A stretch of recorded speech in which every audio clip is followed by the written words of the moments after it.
Kami yung mga nauna sa Hoya. Kayo yung mga una, tayo ang pioneer. Ilang years na po? Wow! 17? 70. Yung ating training is 17 years ago. Ilang species po ng Hoyas meron kayo? Ilang kasi ang dami. Hundreds. Hundreds?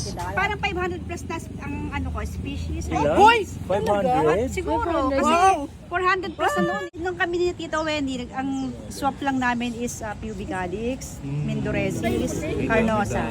Yun lang ang ano. Tapos after noon, nag-start na ako mag-import sa Thailand. So sila, Bradford, mga kasama ko yan. Pero sila Aroids. Kasi nag-i-import din ako ng Aroids sa, sa Ecuador, Thailand, ganon. So after noon, hindi ko alam na magiging ganito ang craze sa Hoya, na hindi pa naman kilala talaga before that. Tapos, nung mag-import ako, before pandemic, naging craze talaga siya. Yun yung start. Talagang pagka nag-import ako, boom, ubos agad ang in-import ko. Mas madami ba tayo Hoya kaysa Thailand? Opo, tingin ko, kasi ilan lang yung ano kasi ang madami is tayo, Indonesia, Vietnam, meron sila. Ang Thailand parang hindi ganun. Siguro hybrids, marami sila, yes. Kasi ang bilis sila mag-hybridize. Ngayon, ang dami nilang mga ginagawang bago. Kunyari sa Carnosa, Wilbur grapes, Russia, China. Ang dami sa Carnosa. Megamal, meron kung ano-ano. Actually, tayo po ang center of diversity ng Hoya, di ba? Tayo. Sa species level. Pakadami. Ang maganda sa atin kasi, yung mga Hoya natin, magaganda yung color.